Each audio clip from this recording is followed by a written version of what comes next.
awesome talking to you, man. Big fan of the band. You guys rock. 2005 starting off for a great year for you guys. You won the Grammy for the Whiplash cover. You must be stoked about that, man. Yeah, well, I would have liked it a lot better if it was for one of our songs, I have to say that.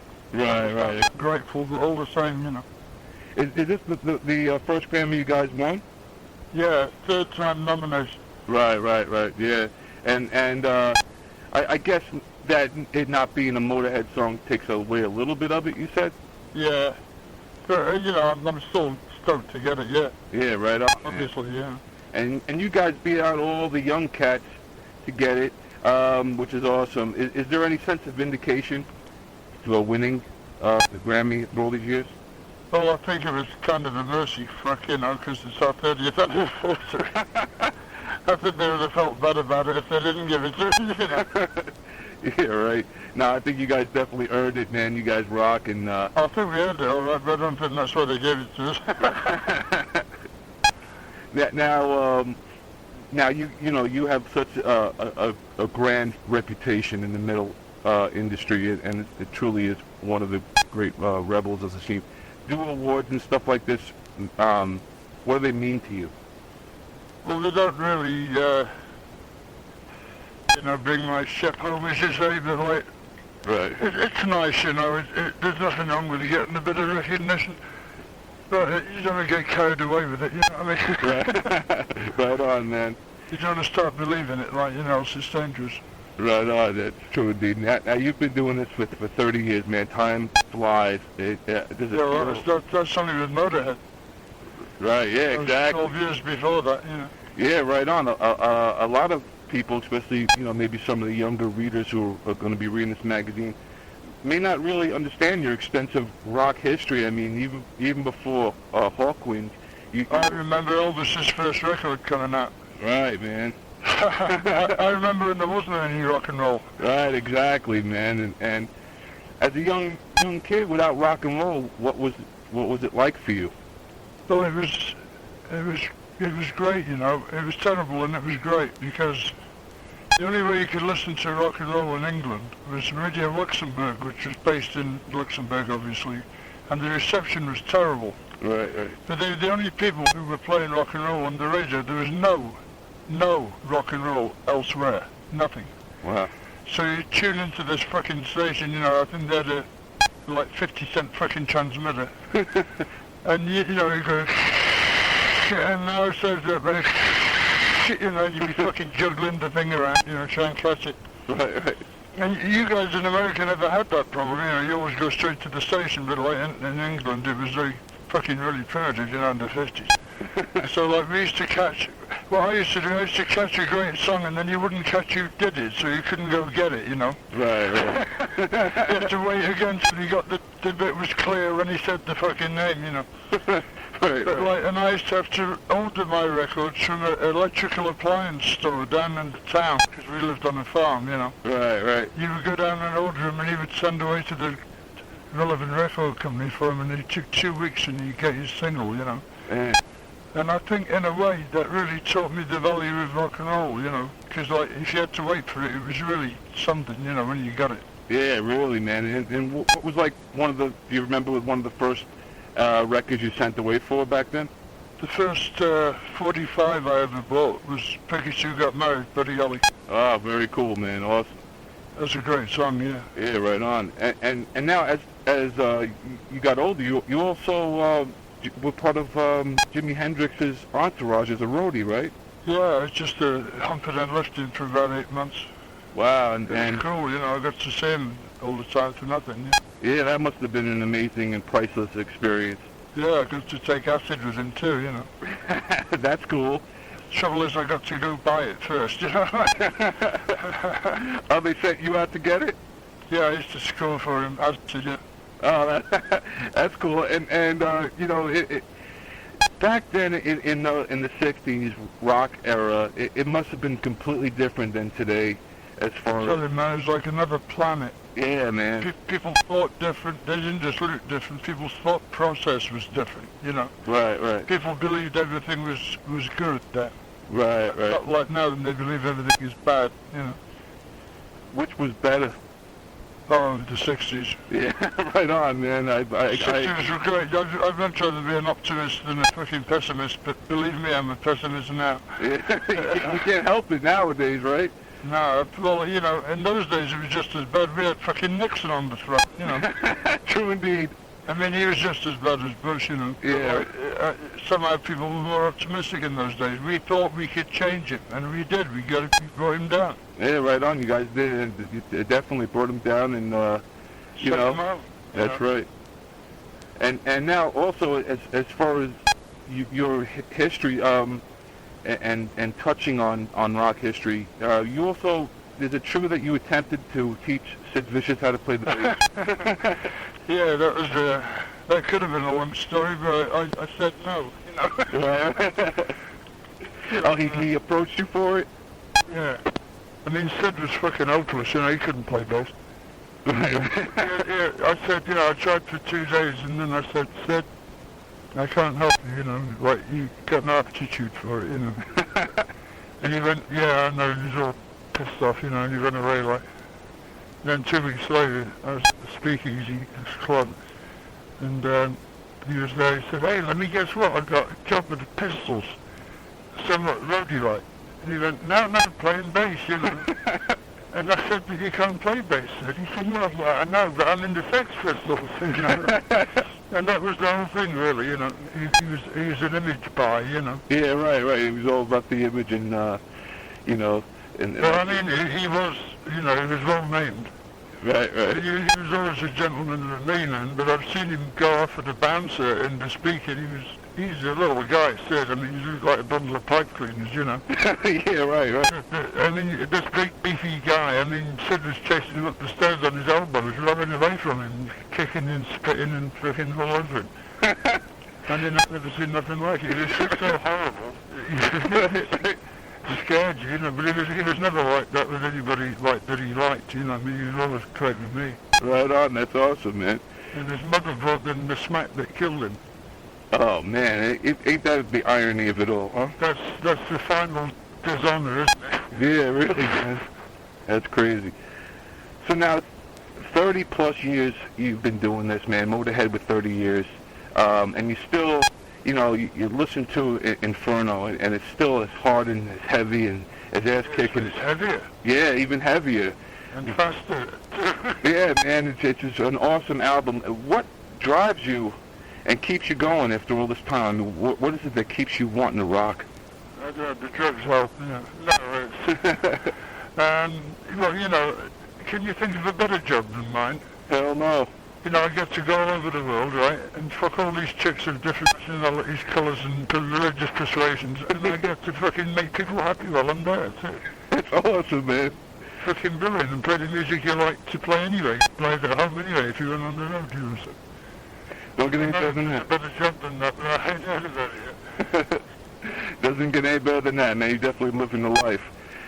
Now, is there, being an icon, as you are, is there pressure? Oh no, I don't have pressure. I don't have stress either. That's a new one. Right. Invented lately, you know. We just had problems when I was a kid. Right. Just get over them, you know, like or get them up and go away, you know. Right on. And it's simple enough. You don't have to have stress. Stress was invented in the 80s, wasn't it? Late 80s. It was really popular in the 90s, and seemed to have run away with itself. No, I don't have pressure at all, no. I'm not an icon in my bathroom mirror where I have to shave this idiot every morning. Right. It don't look like no fucking icon to me, you know. It looks like a 6-year-old geezer who needs to fucking shave, you know. That's great. That's great. You know that you still like that. You're down to earth, and I think that on Inferno, the song Whorehouse Blues, it seems kind of autobiographical. Yeah. Yeah. Take me through that tune, man. I mean, it's definitely bluesy. You know, a different taste of most of your stuff. Well, see, that's what I was brought up on, was the blues and country, you know, which is what rock and roll consists of, you know, when the two of them got put together. Right on. Right? I mean, Jerry Lewis went out to all them black clubs against, you know, sleeked out the house and down to them black clubs. That's where he learned how to play piano like that. Yeah, exactly. It's just like boogie boogie, you know. Right on. So it's Coupled with redneck assholes, you know, and basically get rock and roll, you know, that's it. That's where it all came from. right on, man. It's so cool. You went back to that and delivered. Oh, I like it, you know, it's great music, you know. Actually, for me, you know, I could play that shit all night. I don't have to get up that loud, you know. I could play that shit with harmonicas all night. I love it. Right on, man. And now there's also this the box set Stone Deaf Forever, which spans. It's a good box set, isn't it? Yeah, man, it's amazing. It spans the entire career of Motorhead from 1975 to now. There is also a few surprises in there with the Chuck Berry cover and other treats like that in there. Yeah, it's just like, see Chuck Berry again, so even then. Yeah, Even man. at Brian, we played Chuck Berry songs, my God. Yeah, he rocks, and He did do occasionally, yeah, occasionally rock. Mostly he's just a bit like a prune. now, take me through, like, how do you, when you look back at this box set, which basically is your entire career in a bunch of CDs, I mean, how does it feel to look back and say, man, look at all this, look what all I've accomplished? Well, you know, I don't really think of it as an accomplishment. I think of it as like time capsules, you know. Right, yeah. It's like where you were then, you know. Right. I don't see it as an accomplishment because I could always play. You know, since I was like 13, you know, I could always get a tune out of a guitar, so that's just what I'm doing. It's just like, it's great music. I love what we do, you know. I think we're better now than we've ever been. Right on. And I think we're pretty good on the way through, you know. I mean, I like the Eddie Phil lineup. I like the, for a little while, I like the Larry and Lucas lineup, you know, until it became clear that Lucas couldn't last the pace and Larry wasn't really the nice guy he seemed to be. Right. Or he wasn't as committed as he seemed to be, is a better way of putting it. Right. And then, you know, I liked the Brian Robertson thing for about a year, and the last 6 months of it were not funny, you know. And then I liked the 4-piece and I liked the 3-piece. I like it all. I think we all did good music. Right on. You know, I'm quite happy with my career. I can stand in front of God or whoever makes the decisions and say, fuck you, I did all right. That's right. Damn right, man. You know. Now, what do you think is the biggest contribution you've made to metal music? I have no idea, man. Probably makes it sound more like punk. Yeah, right. Definitely brought in the punk elements to it and the attitude of it. And you know, music has taken, especially metal music, has taken so many different twists and turns in the past 30 plus years. Are you happy? I understand that death metal, mate. All them people with really strange makeup on, like making faces at the camera. Do you think they go home and your mother says, "Hello, Beelzebub, here's your lunch," you know? Give me some lunch, mother, you know? Fucking brilliant. The mother in the makeup as well, you know, has to be, Yeah, right. keep the fantasy going, you know. This is my world. You know? Oh, that's hilarious. Now, you had the tour last year was delayed or canceled because of the infection in your foot. Yeah, no, sorry about that. Oh yeah, man. Sorry, everyone. Yeah. How is everything now? You guys got the clean bill of health and everything's good with it? Well, no, you know, we wouldn't have booked the tour if we didn't think I could do it. Right on, man. So, you know, hope for the best. Cross your fingers. Right on. I'm sure you'll be fun, and we're looking forward to seeing you guys. You're going out on tour in a couple of weeks with Corrosion of Conformity, right? Well, we're going out on the 7th. Oh, awesome, man. It's next week. About 1 week from today, yeah. Very cool, man, and that's going to be a sick tour, man. I'm psyched. I mean, And also, we got a band on the second half of it called Slunt. Oh, Slunt? You know them? Yeah, it's with the girl. Yeah. Lead. Yeah, they rock, man. They're from New York. They're good, yeah. Yeah, I like them. That chick's hot, too, the singer. I hired them for their name. I got to admit, Slunt is freaking brilliant. It's great, isn't it? It's one of the greatest names I've ever heard in rock and roll. It is Slunt. There you go, Slunt, and you're going to be heading out on tour with them. It's going to be sick. Yeah, the second bit of it, we got, the first part of it we got Zeke, and then Slunt are coming out for a bit, and then in the end we got Class of Zero. Oh, very cool, very cool. Now, Then? Class of Zero? yeah, that's some Zero. I've heard of them. They're good. They Yeah, rock. they are good. They did part of the English tour last year. Oh, yeah, cool. So you guys got a good vibe from them on the tour last year? Sure, yeah, they a lot of energy, you know, and they're kind of good thinking man's punk, you know, good Right. stuff. Right on, exactly, man.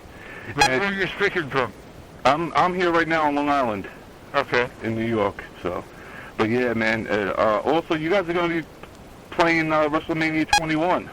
Where? That's cool. And you've done stuff with WrestleMania before and with the, you know, with the, like Triple H and music right at the game. Right, they flew us down to Houston and played his intro at the Astrodome. Yeah, that's awesome, man. 98,000 fucking people in there. Holy shit, man, that's huge. And then he lost. Brings a band down. Oh yeah, I don't get that. He brings a band down from California to play and then he loses.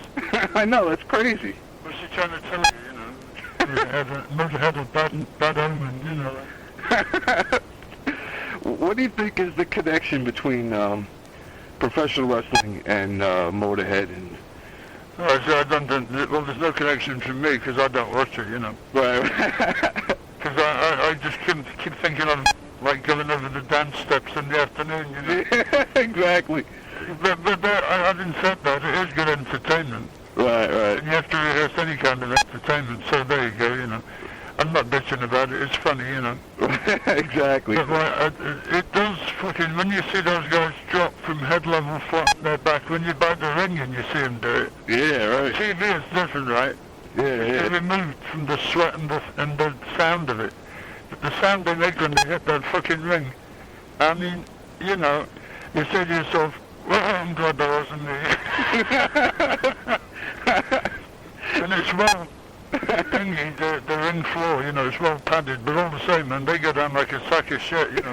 Yeah, they slam on that thing. Yeah, they do, and then they break chairs over each other's heads. I mean, those are not special chairs. Right, yeah, they're real. They're doing it, you know. I mean, somebody threw out a ligament in Tripple's leg last year, you know, and he had to go in for surgery, and he was off the road for 6 months. Damn. You know, like, they really do get hurt out there, but not by the legal way.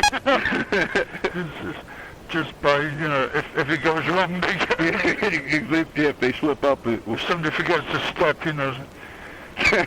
Exactly. When you should have bobbed, you know, right, yeah. So, man, it's just so cool talking to you. Oh, hold on, I got a call, could you hold? Oh, sure. Thank you.